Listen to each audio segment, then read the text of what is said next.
Hi everyone. OET സ്പീക്കിങ്ങിൻ്റെ വേറൊരു informative video ആയിട്ടാണ് ഞാനിന്ന് വന്നിരിക്കുന്നത്. ഇന്നത്തെ നമ്മുടെ topic how to utilise 3-minute preparation time in OET speaking. അതായത് നിങ്ങൾക്ക് എക്സാമിന് പോകുമ്പോൾ വാമപ്പ് ക്വസ്റ്റ്യൻ സെക്ഷനെല്ലാം കഴിഞ്ഞ് കഴിയുമ്പോൾ നിങ്ങൾക്ക് ക്വസ്റ്റ്യൻ പേപ്പർ കിട്ടും. സോ ആ ക്വസ്റ്റ്യൻ പേപ്പറിൻ്റെ മോഡലാണ് നിങ്ങൾക്ക് താഴെ കാണാൻ പറ്റുന്നത്. ഇത് കാൻഡിഡേറ്റ് കാർഡ് നമ്പർ 1 കൊടുത്തിരിക്കുന്ന നഴ്സിങ്ങിൻ്റെ. ഈ കാർഡ് കിട്ടിക്കഴിഞ്ഞ് കഴിഞ്ഞിട്ടുണ്ടെന്നുണ്ടെങ്കിൽ നിങ്ങൾ എങ്ങനെ സ്റ്റാർട്ട് ചെയ്യണം, ഇനി എന്താ ചെയ്യേണ്ടത്, എങ്ങനെയാണ് ഇത് റീഡ് ചെയ്യേണ്ടത്, അതിൻ്റെ ടൈമിംഗ് എങ്ങനെ നമുക്ക് മാനേജ് ചെയ്യാം, ഇത്രയും മിനിറ്റ് കൊണ്ട് ഇത് മുഴുവൻ വായിച്ച് കഴിയാൻ പറ്റുമോ, ഇതിന് എന്തൊക്കെയാണ് നമ്മൾ മൈൻഡിൽ ഫിക്സ് ചെയ്ത് വെക്കേണ്ടത്, ഇതിൽ ടാസ്ക് 1 by 1 ആയിട്ട് തന്നെ പോകണോ, അതോ ഇനിയിപ്പോൾ ക്രമം തെറ്റിച്ച് ഇനിയിപ്പം ഇൻ്റർലോക്കേറ്റേഴ്സ് ക്വസ്റ്റ്യൻ ചോദിക്കുമോ, അങ്ങനെ കുറേ ഡൗട്ട്സ് നമ്മുടെ മൈൻഡിലുണ്ടായിരിക്കും ഇല്ലേ. നമ്മൾ പ്രാക്ടീസ് ചെയ്യുന്ന സമയത്ത് പ്രത്യേകിച്ച് നമ്മൾ ഒരു ബിഗിനർ ആണെന്നുണ്ടെങ്കിൽ ഒത്തിരി ഡൗട്ട്സ് ഉണ്ടായിരിക്കും. സോ അതിൻ്റെ എല്ലാം ക്ലാരിഫിക്കേഷനായിട്ടാണ് ഞാൻ ഇന്ന് വന്നിരിക്കുന്നത്. സോ നമുക്ക് 1 by 1 നോക്കാം. നിങ്ങൾക്ക് ഇനി താഴത്തെ ആ ക്യൂ കാർഡ് നോക്കാം. സോ ഇതിനകത്ത് സെറ്റിങ്സ്, മെഡിക്കൽ ക്ലിനിക്, താഴെ നേഴ്സ് കൊടുത്തിട്ടുണ്ട്, അതുപോലെ തന്നെ അതിൻ്റെ താഴെയാണ് ടാസ്ക് കൊടുത്തിരിക്കുന്നത്. ഇപ്പം നമുക്ക് ആദ്യമായിട്ട് നിങ്ങൾ എന്താ ചെയ്യണമെന്ന് വെച്ചിട്ടുണ്ടെങ്കിൽ, ഈ ഒരു ക്വസ്റ്റ്യൻ പേപ്പർ കിട്ടിക്കഴിഞ്ഞിട്ടുണ്ടെന്നുണ്ടെങ്കിൽ ഫസ്റ്റ് ചെയ്യേണ്ടത് ഫാസ്റ്റ് റീഡിങ് ചെയ്യാം. അതായത് പെട്ടെന്നൊന്ന് ഓടിച്ചൊന്ന് വായിച്ച് നോക്കാം. So just medical care, patient 12-year-old daughter has been, അങ്ങനെ എന്താണോ സംഭവം കൊടുത്തിരിക്കുന്നത് അത് ജസ്റ്റ് ഒന്ന് ഓടിച്ച് വായിച്ച് നോക്കുമ്പം നമുക്ക് ആ സിനാരിയോ എന്താണെന്ന് മനസ്സിലാകും. അതായത് ആദ്യം തന്നെ കൊടുത്തിട്ടുണ്ട് മെഡിക്കൽ ക്ലിനിക്കാണ്. സോ നമുക്ക് നമ്മുടെ മൈൻഡിൽ അത് ഫിക്സ് ചെയ്യുക, ഇതൊരു ക്ലിനിക്കാണ്. അതായത് ഒരു ഹോസ്പിറ്റലൈസ്ഡ് പേഷ്യൻറ്റോ എമർജൻസി ഡിപ്പാർട്ട്മെൻറ്റോ ഒന്നുമല്ല, ഒരു ക്ലിനിക്ക്. അപ്പോൾ നമ്മൾ ആ ക്ലിനിക്കിലെ ഒരു സ്റ്റാഫ് നേഴ്സ് ആണെന്ന് തന്നെ അങ്ങനെ തന്നെ നമ്മൾ മൈൻഡിൽ ഫിക്സ് ചെയ്യാം. നെക്സ്റ്റ് നമ്മൾ അതിൻ്റെ സിനാരിയോ വായിച്ച് നോക്കി പേഷ്യൻറ്റിനെ എന്തിനു വേണ്ടി വന്നിരിക്കുന്ന അങ്ങനത്തെ കുറേ കാര്യങ്ങളൊക്കെ നമുക്ക് അവിടെ കൊണ്ട് മനസ്സിലാകും. അത് കഴിഞ്ഞ് താഴോട്ട് വരുമ്പോഴാണ് നമ്മുടെ ടാസ്ക് വരുന്നത്. സോ ആ ടാസ്കിൽ ഒരു ഇതിൽ തന്നെ 5 ടാസ്ക് കൊടുത്തിട്ടുണ്ട്. ആ ടാസ്കിനുള്ളിൽ തന്നെ നമുക്ക് സബ് ടാസ്ക് കാണും. ചിലപ്പം ഈ ക്വസ്റ്റ്യൻ ശരിക്കും പറഞ്ഞാൽ ഇതിൽ ഫസ്റ്റ് റോൾ പ്ലേയുടെ ഒരു മോഡലാണ് കൊടുത്തിരിക്കുന്നത്. ഇനിയിപ്പം സെക്കൻഡ് റോൾ പ്ലേയുടെ മോഡലാണെന്നുണ്ടെങ്കിൽ ഇതിൽ തന്നെ കുറേ, ഇപ്പോൾ 6 ടാസ്ക് ആണെങ്കിൽ തന്നെ അതിൽ തന്നെ സബ് ടാസ്ക് കാണും. ഒരു കുറച്ച് അതിൽ തന്നെ 2-3 ആയിട്ട് മാക്സിമം ഒരു 10 വരെ നമുക്ക് ടാസ്ക് കിട്ടാം.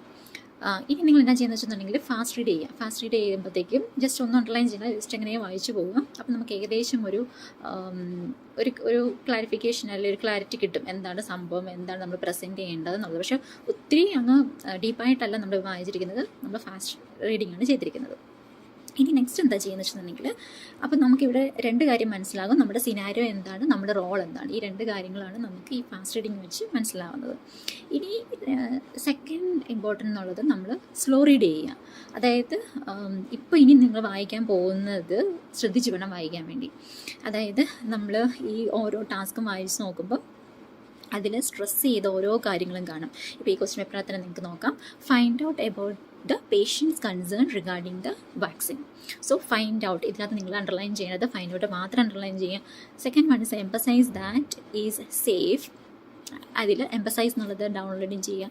Next one is provide reassurance that the most side effects, അതിൽ പ്രൊവൈഡ് റിയഷുറൻസ് അണ്ടർലൈൻ ചെയ്യുക. Next one is assure the patient, the parent. So ഇതിനകത്ത് അഷ്യൂർഡ് ഡൗൺലോഡ് ചെയ്യുക. നെക്സ്റ്റ് വണ്ണിന് educate the parent about the benefits of a vaccination program, അതായത് explain the benefit of vaccination. So ഇങ്ങനെ നിങ്ങൾ ഇത് മാത്രം അണ്ടർലൈൻ, ഇമ്പോർട്ടൻ്റ് ആയിട്ടുള്ള കാര്യങ്ങൾ മാത്രം അണ്ടർലൈൻ ചെയ്ത് പോകും. അപ്പം ഇതിൽ സെക്കൻഡ് റോൾ പ്ലേ ആണെന്നുണ്ടെങ്കിൽ ഒത്തിരി ശ്രദ്ധിക്കേണ്ടത് എന്താണെന്ന് വെച്ചിട്ടുണ്ടെങ്കിൽ, നിങ്ങൾക്ക് 2 ടാസ്ക്, അതായത് ഒരു ടാസ്കിനകത്ത് തന്നെ ഒരു സബ് ടാസ്ക് കാണും. ആ സബ് ടാസ്കിനകത്തെയും മെയിനായിട്ടുള്ള ഇമ്പോർട്ടൻ്റ് ആയിട്ടുള്ള അതായത് ഇതിനെ നമ്മൾ കീവേഡ് എന്ന് പറയും, ടാസ്കിൻ്റെ കീവേഡ് എന്ന് പറയും. ആ കീവേഡ് അണ്ടർലൈൻ ചെയ്യാൻ വേണ്ടി മറക്കരുത് കേട്ടോ. അതായത് ഓരോ പാരഗ്രാഫിൻ്റെ ആദ്യം മാത്രം നിങ്ങൾ മാർക്ക് ചെയ്ത് വെക്കല്ല, അതിനിടയ്ക്കും സ്പെസിഫിക് ആയിട്ടുള്ള കീവേഡ് കാണും, അത് മാർക്ക് ചെയ്ത് പോവുക. ഓക്കെ, അതാണ് നമ്മുടെ ഫാസ്റ്റ് റീഡിംഗ് കൊണ്ട് ഉദ്ദേശിക്കുന്നത്.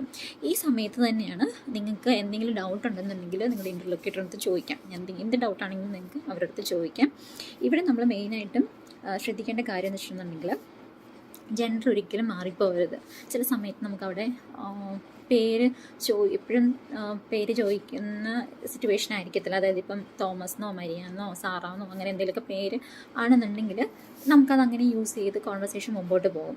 പക്ഷേ ഇതൊരു പേരൻറ്റ്, ഇത് ഫോർ എക്സാമ്പിൾ ഇതൊരു പേരൻ്റാണ് വന്നിരിക്കുന്നത്. അപ്പം അതിൽ ആദ്യത്തെ സ്റ്റാർട്ടിങ്ങിൽ തന്നെ അവർ പറഞ്ഞിരിക്കും ദ പേരൻറ്റ് ഈസ്, അതായത് 12-year-old ഡോട്ടറാണ് അവർക്കുള്ളത്. അപ്പോൾ അത് ഫീമെയിൽ ബേബിയാണ്. അപ്പോൾ എന്തെങ്കിലും പറഞ്ഞു വരുമ്പം നമ്മൾ ഈ സെൻറ്റൻസ് അവിടെ യൂസ് ചെയ്യേണ്ടി വരും. അതായത് it is important for her to monitor the side effect of the vaccine if she develop any side effects of vaccine. So അങ്ങനെ നമുക്ക് യൂസ് ചെയ്യേണ്ട ആ ഒരു യൂസേജ് നമുക്ക് മെയിനായിട്ട് ഈ ടാസ്കിൽ ചില സമയത്ത് വരും. അപ്പോൾ ആ സമയത്ത് അത് മെയിലാണോ ഫീമെയിലാണോ ബോയ് ആണോ ഗേൾ ആണോ ഈ ഒരു ജെൻഡർ നിങ്ങൾക്ക് ഡൗട്ട് ഒരിക്കലും വരരുത്. അതുകൊണ്ട് ഏത് റോൾ പ്ലേ കിട്ടിക്കഴിഞ്ഞാലും അതിൽ ജെൻഡർ ഏതാണെന്ന് സൈഡിൽ ജസ്റ്റ് ഈ റോൾ പ്ലേ നമുക്ക് ലെഫ്റ്റ് സൈഡിൽ കുറച്ച് സ്പേസ് ഉണ്ടല്ലോ, അവിടെ എഴുതി വെക്കുക, മെയിൽ ഓർ ഫീമെയിലിന് എഴുതി വെക്കുക. അതുപോലെ തന്നെ നിങ്ങൾ പേര് ചോദിക്കുന്ന സമയത്ത്, അതായത് നമുക്കിപ്പം ചില സിറ്റുവേഷൻ ഹോസ്പിറ്റലൈസ്ഡ് പേഷ്യൻ്റ് ആണെങ്കിൽ നിങ്ങൾക്ക് അവിടെ പോയിട്ട് മെയിനോ യുവർ ഫുൾ നെയിം നിങ്ങൾ ചോദിക്കാൻ പറ്റില്ല എല്ലാ സിറ്റുവേഷനിലും. അപ്പം നിങ്ങൾ ഈ പ്രിപ്പറേഷൻ ടൈമിൽ തന്നെ നിങ്ങളുടെ ഇൻ്റർലോക്യൂട്ടറിനടുത്ത് ചോദിക്കണം, during the role play how may I address you. അപ്പോൾ അവർ പറയും എങ്ങനെയാണ് നമ്മൾ അഡ്രസ്സ് ചെയ്യേണ്ടത്. അത് നമ്മൾ ഈ ടാസ്കിൻ്റെ സൈഡിൽ കാർഡിൻ്റെ സൈഡിൽ എഴുതി വെക്കുക. ഇല്ലാന്നുണ്ടെങ്കിൽ നിങ്ങളത് സംസാരിച്ച് വരുമ്പോൾ നിങ്ങൾ മൈൻഡ് ഡിസ്ട്രാക്ട് ചെയ്ത് പോകും, പേര് എളുപ്പം ഓർക്കണമെന്നില്ല, നമുക്ക് ഇടയ്ക്ക് പിന്നെയും പോയി പേര് ചോദിക്കാൻ പറ്റത്തില്ലാത്ത സിറ്റുവേഷൻ വരും. സോ അത് ഒത്തിരി ഇമ്പോർട്ടൻ്റ് ആയിട്ടുള്ള കാര്യമാണ്. പിന്നെ ഉള്ളത് ഇതുപോലെ തന്നെ ഈ ബേബി അമ്മ കൊച്ചുമായിട്ട് വരുന്നത് പേരൻറ്റ് കൂടെ വരുന്നതിനകത്തെല്ലാം ഒത്തിരി ശ്രദ്ധിക്കേണ്ട കാര്യങ്ങളാണ് ഈ second degree conversation. Second degree conversation എന്ന് പറയുമ്പോഴത്തേക്കും നിങ്ങൾ ഡയറക്റ്റായിട്ട് പേഷ്യൻ്റല്ല സംസാരിക്കുന്നത്, പേഷ്യൻ്റ് ആരാണോ അവരുടെ റിലേറ്റീവിനടുത്താണ് സംസാരിക്കുന്നത്. അതാണ് സെക്കൻഡ് ഡിഗ്രി കോൺവെർസേഷൻ എന്ന് പറയുന്നത്. അപ്പോൾ അവിടെ ഒത്തിരി ശ്രദ്ധിക്കണം. അതായത് നിങ്ങൾ അഡ്വൈസ് ഒക്കെ ചെയ്യുന്ന സമയത്ത് പേരൻ്റ് ഒരിക്കലും പേഷ്യൻ്റായി പോയേക്കരുത്. സോ അതൊത്തിരി നമ്മൾ ശ്രദ്ധിക്കേണ്ട കാര്യമാണ്. ജസ്റ്റ് ഒരു ടിപ്പ് ഞാൻ പറഞ്ഞതേ ഉള്ളൂ. സോ ഇതാണ് നമ്മുടെ സ്ലോ റീഡിങ് എന്ന് പറയുന്നത്. ഇത്രയും നമ്മൾ ഈ ഫാസ്റ്റ് റീഡിങ്ങും ഈ സ്ലോ റീഡിങ്ങും ചെയ്ത് കഴിഞ്ഞ് എല്ലാം ടാസ്ക് എല്ലാം അണ്ടർലൈൻ ചെയ്ത് കഴിഞ്ഞ് നമ്മളവിടെ പേരും ചോദിച്ച് എന്തെങ്കിലും ക്ലാരിഫിക്കേഷൻ ഉണ്ടെങ്കിൽ അതും ഇൻ്റർലോക്യൂട്ടറിനകത്ത് ചോദിച്ച് എല്ലാം സെറ്റപ്പായി വെക്കുമ്പോഴത്തേക്കും നമുക്ക് ഏകദേശം 3 മിനിറ്റ് ആകും. സോ ഈ 3 മിനിറ്റിനേക്കാൾ നിങ്ങൾക്ക് ഇനിയും സ്റ്റിൽ സമയം ഉണ്ടെന്നുണ്ടെങ്കിൽ ജസ്റ്റ് ഒന്നും കൂടെ നിങ്ങൾ വായിച്ച് നോക്കാം. മിക്കവാറും ആ ഫസ്റ്റ് റോൾ പ്ലേക്ക് നിങ്ങൾക്ക് ടൈം കിട്ടും. ആദ്യത്തെ 3 മിനിറ്റ് നിങ്ങൾ പ്രിപ്പയർ ചെയ്ത് കഴിഞ്ഞിട്ട് നിങ്ങൾക്ക് കുറച്ച് ടൈം 1 മിനിറ്റൊക്കെ കിട്ടും എക്സ്ട്രാ. പക്ഷേ സെക്കൻഡ് റോൾ പ്ലേക്ക് മാക്സിമം നിങ്ങൾക്ക് കിട്ടത്തില്ല. സോ ഇത് ഒന്നും കൂടെ മനസ്സിരുത്തി ഓരോന്നും വായിച്ച് നോക്കുക. അവിടെ എന്താണ് നിങ്ങൾ ചെയ്യേണ്ടത്, അവിടെ എന്താണ് ചോദിക്കേണ്ടത്, റീഅഷ്വറൻസ് ആണോ. അപ്പം നമുക്കിവിടെ പല കാര്യങ്ങളുണ്ടായിരിക്കും. ഇപ്പം ഇതിനകത്ത് നമ്മൾ പറഞ്ഞിരിക്കുന്ന പോലെ തന്നെ കുറച്ചുകൂടി എക്സാമ്പിൾ ഞാൻ പറയാം. സെൽഫ് ഇൻട്രൊഡ്യൂസ് കാണും, ഫൈൻഡ് ഔട്ട് റിലവൻറ്റ് ഡേറ്റ കാണും, അതുപോലെ തന്നെ find the reason for visit. ചില സമയത്ത് നമുക്ക് അഡ്വൈസ് കൊടുക്കാനായിരിക്കും ഉള്ളത്, advice regarding the post operative care. അതുപോലെ തന്നെ pain score, give information to the mother, reassure the patient. അതുപോലെ തന്നെ ചില പ്രൊസീജിയർ ആണെന്നുണ്ടെങ്കിൽ നിങ്ങൾ ആ സ്റ്റെപ്സ് മുഴുവൻ ലിസ്റ്റ് ഔട്ട് ചെയ്യേണ്ടി വരും. Stress the need for admission. ഇപ്പം നമ്മളിങ്ങനെ മിക്ക ക്വസ്റ്റ്യൻ പേപ്പറിൽ നമുക്ക് കാണാൻ പറ്റും stress the need for admission. So stress the need for admission എന്ന് പറയുമ്പോൾ നമ്മൾ ഒരിക്കലും സംസാരിക്കുമ്പം I am stressing you the need എന്ന് പറഞ്ഞാൽ ഒരിക്കലും അങ്ങനെ പറയരുത്. അതായത് നമ്മുടെ കോൺവെർസേഷനിൽ നിന്ന് നമ്മൾ സ്ട്രെസ് ചെയ്ത് പറയുകയാണെന്ന് നമ്മുടെ എക്സാമിനറിന് മനസ്സിലാകണം. സോ നമുക്ക് അവിടെ പറയാൻ പറ്റുന്നത് it is essential for you to do, എന്താണ് സംഭവം, അല്ലെങ്കിൽ it is important for you to അങ്ങനെ, അല്ലെങ്കിൽ it is vital for you to do, അങ്ങനെ നമ്മൾ പറയുന്നതാണ് ശരിക്കും സ്ട്രെസ് എന്ന് ഉദ്ദേശിക്കുന്നത്. അല്ല നിങ്ങൾ അവിടെ ചെന്ന് ഒരിക്കലും ആ വാക്ക് അങ്ങനെ യൂസ് ചെയ്യരുത്. അതുപോലെ തന്നെ some time recommend strategies of pain management. So ഇതൊക്കെ ടാസ്ക്കാണ്, നമ്മൾ ചെയ്യാൻ പോകുന്ന കാര്യമാണ് അവർ ടാസ്ക്കായിട്ട് തന്നിരിക്കുന്നത്. നമ്മൾ പറയുന്ന ആ സെൻറ്റൻസിൽ ആ ടാസ്ക് വന്നിരിക്കണം. ഓക്കെ, ഇപ്പോൾ recommend strategies of pain management എന്ന് പറയുമ്പോഴത്തേക്കും നമുക്ക് I am strongly recommending you to, അത് നമുക്ക് യൂസ് ചെയ്യാം. പക്ഷേ അവിടെ അതിനേക്കാളും കുറച്ചും കൂടി നമുക്ക് ഫലപ്രദമായിട്ട് യൂസ് ചെയ്യാവുന്ന വേറെ കുറച്ച് സെൻറ്റൻസുകളൊക്കെ ഉണ്ടെന്നുണ്ടെങ്കിൽ അത് വേണം യൂസ് ചെയ്യാൻ വേണ്ടി. അതിനെക്കുറിച്ചൊക്കെ നെക്സ്റ്റ് ക്ലാസ്സിൽ നമുക്ക് വൺ ബൈ വൺ കാണാം. പിന്നെ അതുപോലെ തന്നെ resist request for prescription. So ഇവിടെ റെസിസ്റ്റ് റിക്വസ്റ്റ് ഫോർ ഇപ്പോൾ ഒരാൾ പ്രിസ്ക്രിപ്ഷൻ ചോദിക്കുവാണ്, എമർജൻസി ഡിപ്പാർട്ട്മെൻറ്റ് വന്നിട്ട് എനിക്ക് ഇന്ന പെയിനാണ്, ഇന്ന പ്രോബ്ലമാണ്, സിസ്റ്റർ എനിക്ക് മെഡിസിൻ തായോ എന്നൊക്കെ അങ്ങനെ വന്ന് ചോദിക്കുന്ന സിറ്റുവേഷനിൽ നമുക്ക് റെസിസ്റ്റ് ചെയ്യാൻ പറ്റും. റെസിസ്റ്റ് ചെയ്യാന്ന് വെച്ചിട്ടുണ്ടെങ്കിൽ I could not give you, അങ്ങനെ നമുക്ക് സ്ട്രേറ്റ് ഫോർവേഡായിട്ട് നമുക്ക് പേഷ്യൻറ്റ് സംസാരിക്കാൻ പറ്റത്തില്ല. അപ്പോൾ നമ്മളവിടെ പറയാൻ പറ്റുന്നത് I'm so sorry mister John, really it is not my scope of service to prescribe you the medication. So if you wait for a while I would, അല്ലെങ്കിൽ if you wait for a while I will arrange an appointment with your your concerned physician as early as possible. അങ്ങനെയൊക്കെ നമുക്കവിടെ പറയാൻ പറ്റുള്ളൂ. So നമുക്ക് ഡയറക്റ്റായിട്ട് അങ്ങനെ പറയാൻ പറ്റില്ല. അപ്പോൾ ഈ കാര്യങ്ങളെല്ലാം നിങ്ങൾ ആ 3 മിനിറ്റ് പ്രിപ്പറേഷൻ ടൈമിൽ മനസ്സിൽ ഫിക്സ് ചെയ്ത് വെച്ചേക്കണം. നിങ്ങൾക്ക് എന്തെങ്കിലും സൈഡിൽ എഴുതി വെക്കണം എന്നുണ്ടെങ്കിൽ ചെറുതായിട്ട് എഴുതി വെക്കാം, അതിനൊന്നും പ്രശ്നമില്ല. നമുക്ക് കിട്ടുന്ന പേപ്പറിൽ നമുക്ക് എന്ത് വേണമെങ്കിലും എഴുതാൻ കുഴപ്പമില്ല, കാരണം നമ്മൾ തിരിച്ചു കൊടുത്തിട്ടാണ് വരുന്നതെന്ന് മാത്രം. സോ ഒത്തിരി കാര്യങ്ങൾ എഴുതി നിങ്ങൾ തന്നെ കൺഫ്യൂസ് ആക്കരുത്, അതേ ഉള്ളൂ. അതായത് അത്യാവശ്യമുള്ള കാര്യങ്ങൾ മാത്രം അണ്ടർലൈൻ ചെയ്ത് വെക്കുക, അത്യാവശ്യമുള്ള കാര്യങ്ങൾ മാത്രം സൈഡിൽ എഴുതി വെക്കുക. അത്രയ്ക്ക് നിങ്ങൾക്ക് ആ സമയത്ത് ഓർക്കാൻ പറ്റത്തില്ല, അല്ലെങ്കിൽ മറന്നു പോകും. സ്പെസിഫിക് ആയിട്ടുള്ള എന്തെങ്കിലും കാര്യം ഉണ്ടെന്നുണ്ടെങ്കിൽ അത് മാത്രം, എന്തെങ്കിലും ചിലപ്പം അബ്രിവേഷൻസ് അങ്ങനെ എന്തെങ്കിലുമൊക്കെ ഉണ്ടെന്നുണ്ടെങ്കിൽ അത് വേണമെങ്കിൽ എഴുതി വെക്കാം. പക്ഷേ ഒത്തിരി കാര്യങ്ങൾ എഴുതി പ്രാക്ടീസ് ചെയ്യുന്ന സമയത്ത് ചെയ്യുന്നത് പോലെ തന്നെ എഴുതി വെച്ച് എക്സാം ടൈം ഒത്തിരി കൺഫ്യൂസ് ആക്കരുത്.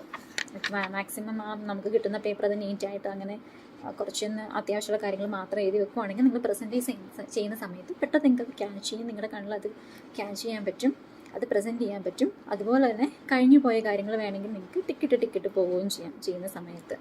സോ ഇത്രയും കാര്യങ്ങളാണ് നമ്മുടെ പ്രിപ്പറേഷൻ ടൈമിലുള്ളത്. സോ ഒത്തിരിയൊന്നുമില്ല, നിങ്ങളിങ്ങനെ തന്നെ പ്രാക്ടീസ് ചെയ്യുക. അതായത് എപ്പോഴും പ്രാക്ടീസ് ചെയ്യുന്ന സമയത്ത് ഇതുപോലെ തന്നെ 3 മിനിറ്റ് ഫിക്സ് ചെയ്ത്, അതായത് ഒരുമാതിരി നിങ്ങൾ നിങ്ങളുടെ ആ ഒരു സ്പീഡ് ഓക്കെ ആയി, കുഴപ്പമൊന്നുമില്ല, അല്ലെങ്കിൽ നിങ്ങൾക്ക് ആ സ്ലാഗ് ഓക്കെ ആയി, നിങ്ങളുടെ ടോൺ ഓക്കെ ആയി, ആ പൊളൈറ്റ്നെസ് എല്ലാം വന്നു എന്നൊക്കെ ഓട്ടോമാറ്റിക്കായിട്ട് ഒരു കോൺഫിഡൻറ്റ് കുറച്ചൊക്കെ വരുവാണെന്നുണ്ടെങ്കിൽ 3 മിനിറ്റ് പ്രിപ്പറേഷൻ ടൈം സെറ്റ് ചെയ്ത് പഠിക്കാൻ നോക്കുക. അതുവരെ സെറ്റ് ചെയ്യേണ്ട ആവശ്യമില്ല, കാരണം നിങ്ങൾക്ക് ഇനി എക്സാമിന് ഇനിയും ടൈം ഉണ്ട്, അല്ലെങ്കിൽ എക്സാമിന് ഡേറ്റ് എടുത്തിട്ടില്ല എന്നുണ്ടെങ്കിൽ നിങ്ങൾ അല്ലാത്ത രീതിയിൽ തന്നെ പ്രാക്ടീസ് ചെയ്യുക. അതായത് ഫസ്റ്റ് നിങ്ങളുടെ ടോൺ കുറച്ച് മാറ്റാൻ നോക്കുക, കുറച്ച് സ്പീഡപ്പ് ആകാൻ നോക്കുക, പ്രൊണൗൺസിയേഷൻ കുറച്ചും കൂടി ഒന്ന് ബെറ്റർ ആക്കാൻ നോക്കുക, ഗ്രാമാറ്റിക്കൽ മിസ്റ്റേക്ക് ഇല്ലാതെ സെൻറ്റൻസ് കൺസ്ട്രക്ഷൻ എങ്ങനെയാണ് ചെയ്യാമെന്ന് അത് പഠിച്ചു വരിക.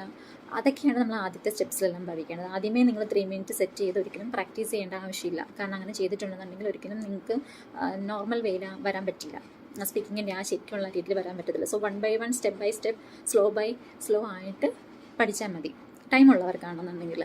സോ ഇതെല്ലാം കഴിയുമ്പോൾ 3 മിനിറ്റ് സെറ്റ് ചെയ്തിട്ട് പിന്നെ ഞാൻ പറഞ്ഞ ടെക്നിക്ക് വഴി ഫാസ്റ്റ് റീഡ് ചെയ്യുക, പിന്നെ സ്ലോ റീഡ് ചെയ്യുക, ഇടയ്ക്ക് എന്തൊക്കെയാണ് ഡൗട്ടുള്ളത് അതൊക്കെ ചോദിച്ച് ചെയ്യുക. ഇതുപോലെ തന്നെ കുറച്ച് കാര്യങ്ങളൊക്കെ എഴുതി അങ്ങനെ ചെയ്ത് വെക്കുക. ഓക്കെ, സോ ഇങ്ങനെയൊക്കെ ചെയ്യുകയാണെന്നുണ്ടെങ്കിൽ നമുക്ക് മാക്സിമം ടൈം മാനേജ്മെൻറ്റ് ചെയ്യാൻ പറ്റും. അതായത് സിമ്പിളായിട്ടുള്ള ക്വസ്റ്റ്യൻസ് എടുത്തു കഴിഞ്ഞാൽ നമുക്ക് അത്രയ്ക്ക് വലിയ പ്രോബ്ലം തോന്നില്ല. പക്ഷേ സെക്കൻഡ് റോൾ പ്ലേയിൽ വരുന്ന പോലെ കുറച്ചും കൂടി ടാസ്ക് കൂടുതലുള്ള സബ് ടാസ്ക് ഒക്കെ ഉള്ള ഒരു ക്വസ്റ്റ്യൻ പേപ്പർ എടുത്തിട്ട് നിങ്ങൾ ഇതുപോലെ സെറ്റ് ചെയ്ത് പഠിക്കുകയാണെന്നുണ്ടെങ്കിൽ എക്സാം ടൈമിൽ കുറച്ചും കൂടി ഉപകാരപ്പെടും. സോ ഇന്നത്തെ ക്ലാസ് എല്ലാവർക്കും ബെനിഫിറ്റ് ആയിരിക്കും എന്ന് ഞാൻ വിചാരിക്കുന്നു. എനിക്ക് എന്തെങ്കിലും കമൻസ് ഉണ്ടെങ്കിൽ ജസ്റ്റ് ടൈപ്പ് ചെയ്ത് അയയ്ക്കുക. Okay, thank you.